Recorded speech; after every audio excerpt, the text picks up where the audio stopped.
महाराष्ट्र जय भारत। आज हम ही हम बोलो। जय हिंद जय महाराष्ट्र जय भारत। आज हम आए हुए हैं हमारे दोस्त और अच्छे जानकार व्यक्ति के पास जो न्यू वर्ल्ड ऑर्डर के बारे में आपको बताएंगे और आप लोग ध्यान से उनकी बातें सुनिए और जानिए। जो चीज़ें आपको नहीं मालूम है वो चीज़ें हम इनसे जानकारी लेंगे और इनका पहचान पूछेंगे। सर आपका शुभ नाम और मैं आपसे पूछना चाहूँगा न्यू वर्ल्ड ऑर्डर के बारे में। नमस्ते, मेरा नाम एसी राहुल है।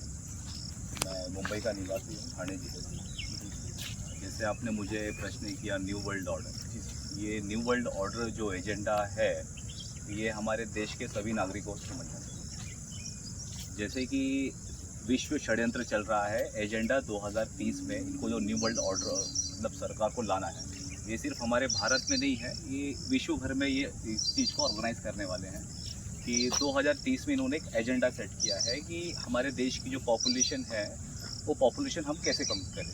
तो इसमें जैसे आपने एक ट्रायल देख लिया, कोविड का एक ट्रायल था कि हमारे देश की कुछ जनता को इन्होंने एक वैक्सीन के थ्रू समाप्त करने का प्रयत्न किया है। और उसमें से आप देखेंगे कि धीरे धीरे मतलब आप समय के अनुसार देखते जाइए कि जैसे आप देख रहे हैं कि बच्चों को हार्ट अटैक आ रहा है, मतलब छोटी छोटी उम्र के बच्चों को देखिए आप कैसी बीमारियाँ आ रही हैं, कैंसर हो रहा है लोगों को। मतलब ये एक न्यू वर्ल्ड ऑर्डर के तहत जनता को समाप्त करने का प्रयास हो रहा है। तो इसके न्यू वर्ल्ड ऑर्डर में आप देखेंगे, मैं चाहता हूँ कि सभी इस चीज़ को स्टडी करें, न्यू वर्ल्ड ऑर्डर को इसके अनुसार, न्यू वर्ल्ड ऑर्डर के अनुसार। ये प्री प्लान्ड है, ये आज प्लान नहीं हुआ है, ये बहुत पहले से प्लान्ड है। ये सब धीरे धीरे ट्रायल हो रहा है हमारे देशों में। अभी आप देखेंगे कि जैसे हमारी करेंसी भी है इसमें न्यू वर्ल्ड ऑर्डर के तहत, जो हमारी करेंसी, जो हमारा रुपया हुआ करता था, वो हमारा रुपया तो आज है नहीं हमारे देश में। तो रुपया के मतलब रुपये के एक्सचेंज में हम नोट में आ गए हैं। जो नोट भी, वो रुपया नोट भी नहीं है, वो बैंक नोट कहा जाता है उसको। और बैंक नोट के बाद में बैंक नोट भी समाप्त होने वाली है और जो आने वाला है वो ई करेंसी आने वाला है, तो ई रुपये जिसको हम कहते हैं जी। तो जैसे वो ट्रायल हो रहा है, जैसे हमारी सरकार के जो प्रधानमंत्री जी हैं उन्होंने कह दिया है कि वर्ल्ड वाइड हमारा जो है यूपीआई ट्रांजेक्शन, मतलब हम बहुत सक्सेस हो गए हैं। तो ये उन्होंने क्या किया कि हमारी जनता को प्रमोट किया कि भाई हमने जो यूपीआई पेमेंट कर रहे हैं वो हमारे लिए बहुत अच्छा है और आपका नाम विदेश में हो गया कि बाबा भारत में जो यूपीआई यूज़ कर रहे हैं वो सक्सेस है। तो अभी हमको उन्होंने क्या कर दिया कि जो बैंक नोट में हमको कन्वर्ट किया, उसके बाद इन्होंने हमको यूपीआई में लाया। तो यूपीआई भी एक डिजिटल करेंसी है, आप देख रहे हैं। ये डिजिटल करेंसी के दौरान बैंक क्या कर रही है अभी कि हमको तो डिजिट दे रही है और हमसे ले रही है पैसे जी। आप देखेंगे ये न्यू वर्ल्ड ऑर्डर के तहत आज जो शहरों में, गांव से लोगों को कन्वर्ट करके शहरों में लाया, ये पैसे के लिए, ये सब पैसे का लेन देन है। गांव में खेती, लोगों की जो खेती हुआ करती थी, खेती आज खत्म हो गई है। यूरिया डीएपी डाल डाल के खेती बंजर हो गई, ठीक है। आप देख रहे हैं उपजाऊ तो बहुत है, लेकिन जमीन आपकी जो माँ है, माँ के अंदर आपके कोई गुण रह नहीं गए हैं। तो आज जो हम खा पी रहे हैं ये न्यू वर्ल्ड ऑर्डर के तहत है। ये मैं जो भी चर्चा कर रहा हूँ न्यू वर्ल्ड ऑर्डर के तहत की चर्चा है। आज हमारी ज़मीन को बंजर कर दिया गया है, आप देख रहे हैं। मतलब उपजाऊ तो बहुत हो गई है, लेकिन उसमें जो हमको उसके पोषक तत्व चाहिए वो हमको नहीं मिल रहा है। आप देख रहे हैं छोटे से छोटे बच्चा, मतलब 2 साल और 3 साल के बच्चे आज चश्मा पहन रहे हैं। क्या पहले ऐसा हुआ करता? नहीं सर, पहले तो 80-80 साल के लोग भी चश्मा कभी नहीं पहने। तो ये सब एक षड्यंत्र हुआ है, मतलब चल ही रहा है ये। और उसमें हमारे भारत की सरकार उस चीज़ को प्रमोट कर रही है 2030। अच्छा हाँ जी सर, दूसरा चीज़ मैं पूछ रहा था कि ये लोग का एजेंडा जो चल रहा है, जो आपने जितना बताया उसको रोकने के लिए पब्लिक को, आम पब्लिक को, जैसे आपने एसी बताया थे, एसी परिवार को और जो भी आपके परिवार से हैं, अन्य परिवार से, उनको रोकने के लिए क्या करना चाहिए, कैसे रुकेगा यार? हाँ जी, इसके लिए भी एक उपाय है। उपाय ऐसा होता है कि देखिए, पहले भी हमारे देश में बहुत सारी क्रांति हुई है। तो क्रांति करने के लिए हमारे जैसे लोग ही लगते हैं, हम समाज के लोग से ही क्रांति हुआ करती है। तो हमें समाज के कुछ ऐसे लोग चाहिए जो ये विश्व षड्यंत्र को समझें। इतने बार टीवी में एडवर्टाइजमेंट में अनाउंसमेंट हुआ है 2030 न्यू वर्ल्ड ऑर्डर, आज तक किसी ने भी उसके लिए ऑब्जेक्शन या उसके लिए किसी ने प्रश्न नहीं पूछा कि भाई ये न्यू वर्ल्ड ऑर्डर है कि आप क्या ला रहे हो। ठीक है, जस्ट एक प्रमोशन हो रहा है, लोगों को जात धर्म में ला के ये लोग उनको भ्रमित कर रहे हैं और अपना कार्य जो भी है वो बहुत ही मतलब फास्ट और स्पीड में ये अपना कार्य कर रहे हैं जी। तो इसको रोकने के लिए, जैसे आपने कहा, तो समाज से ही लोगों को उठना पड़ेगा। लोगों को न्यू वर्ल्ड ऑर्डर ये समझना पड़ेगा ये क्या आ रहा है हमारे बीच में जी सर, मैंने भी सुना कि कुछ दिन में ऐसा नियम कानून बनेगा कि कोई एक एक्शन भी नहीं ले सकता है। क्या सही बात है? नहीं, बिल्कुल सही बात है ये, क्योंकि देखिए आज जो सरकार कर रही है हमारे साथ में, वो आदमी को, इंसान को एक गुलाम बना दिया उन्होंने। तो अगर जो आप मतलब आप उनके गुलाम है ही हैं, पहली बात तो आप आज़ाद अभी तक हुए नहीं हैं। आज़ादी हमको एक गुमराह करके आज़ाद हमको बनाया गया है। जो 1947 में हमको आज़ादी डिक्लेयर की है, तो हम आज़ाद आज भी नहीं हैं। तो एक गुमराह कर रहे हैं हमको, जनता को, और शायद इसमें किसी लोग को पता भी है कि हम आज गुमराह की ज़िंदगी जी रहे हैं। तो अगर जो आप आज कोई भी छोटा से छोटा स्टेप आप इस्तेमाल करोगे तो आपको पुलिस सबसे पहले डिटेन कर लेगी, क्योंकि आपको उनके अगेंस्ट में बोलना नहीं है। नहीं बोलना, आप समझ रहे हैं? अगर जो आप उनके अगेंस्ट में बोल रहे हैं तो आप फिर उनके गुनहगार हैं, क्योंकि आप उनके काम में आप बाधा डाल रहे हैं। तो कहने का मतलब ये है कि आपको थोड़ा सा एक स्टेप आपको ऊपर आना ही होगा, समाज से लोगों को लाना होगा ये सब चीज़ों को विरोध करने के लिए। समझ रहे हैं आप? तो देखिए, समस्या तो बहुत है, लेकिन जो जनता के साथ हमारे षड्यंत्र हो रहा है उसको समझ के, छोटी सी समस्या के साथ हम अगर जो टारगेट करते हैं तो वो छोटी समस्या को लेके हम बड़ी से बड़ी समस्या हम सॉल्व कर सकते हैं, उसको हम मतलब स्टेबल कर सकते हैं हमारे साथ। जैसे आप देखेंगे 8% आदिवासी हमारे देश में है आज के डेट में, और 92% हमारे सिविलियंस हैं।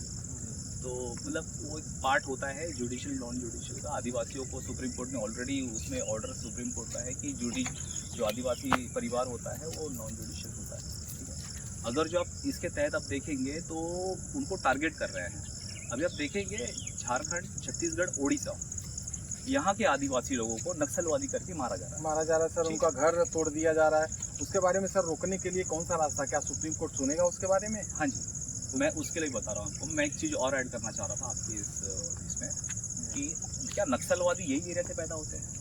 नहीं सर, वो एक पार्ट होता है जुडिशियल नॉन जुडिशियल का। आदिवासियों को सुप्रीम कोर्ट ने ऑलरेडी उसमें ऑर्डर सुप्रीम कोर्ट का है कि जो आदिवासी परिवार होता है वो नॉन जुडिशियल होता है, ठीक है। अगर जो आप इसके तहत आप देखेंगे तो उनको टारगेट कर रहे हैं। अभी आप देखेंगे झारखंड, छत्तीसगढ़, उड़ीसा, यहाँ के आदिवासी लोगों को नक्सलवादी करके मारा जा रहा है सर। उनका घर तोड़ दिया जा रहा है, उसके बारे में सर रोकने के लिए कौन सा रास्ता, क्या सुप्रीम कोर्ट सुनेगा उसके बारे में? हाँ जी, मैं उसके लिए बता रहा हूँ आपको। मैं एक चीज़ और ऐड करना चाह रहा था आपके इसमें कि क्या नक्सलवादी यही एरिया से पैदा होते हैं? नहीं सर। क्या राजस्थान में नक्सलवाद नहीं होता है क्या? उसके पीछे का कारण मैं आपको बता रहा हूँ, क्योंकि ये जो इलाके हैं छत्तीसगढ़, उड़ीसा, झारखंड, ये इलाके जो है ये खनिज इलाके हैं। आप इस चीज को गौर करें। हाँ सर, और जहाँ पे खनिज है वहाँ पे द्रव्य मिलते हैं।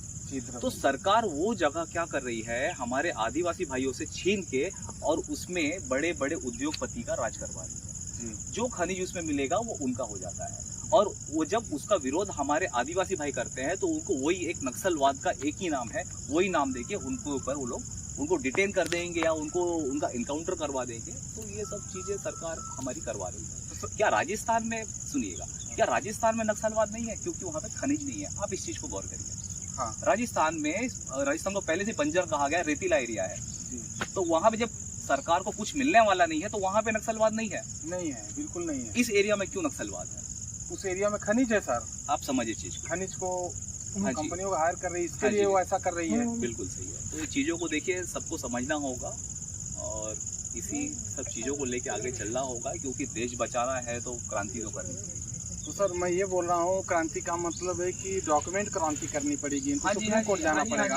अब क्रांति मारपीट से नहीं होने वाली है। ये डिजिटल जमाना हो गया है। तो मतलब इनको अच्छा रास्ता यही है कि सब लोगों, सभी आदिवासी भाइयों को मिलकर सुप्रीम कोर्ट में PIL दाखिल करो, एप्लीकेशन दो, फैसला होगा ही होगा। बिल्कुल होगा। इसके लिए अब क्या हो गया है कि हमारे आदिवासी भाइयों को भी वो ST, SC और विविध जातियों में बांट दिए हैं। आप समझ रहे हैं? लेकिन वो किसी जात में नहीं है। वो जात में नहीं है, लेकिन उनको भ्रमित कर दिया गया। वो आदिवासी है, यहाँ के मूल नागरिक है। वो है, लेकिन आज उनके कंसेप्ट में क्या कर दिया है, उनको जातियों में बांट दिया है। वो नागरिक खुद को पता नहीं है कि वो आदिवासी है। उनको खुद नहीं पता आज कि वो आदिवासी है। आप समझ रहे हैं? जी सर। हमने कुछ आदिवासी ऐसे भी परिवारों से मिला है कि आज भी मतलब उन्हें, उनकी कोई ना कोई जाति है, ना उनका कोई धर्म है, वो नैसर्गिक पूजक है।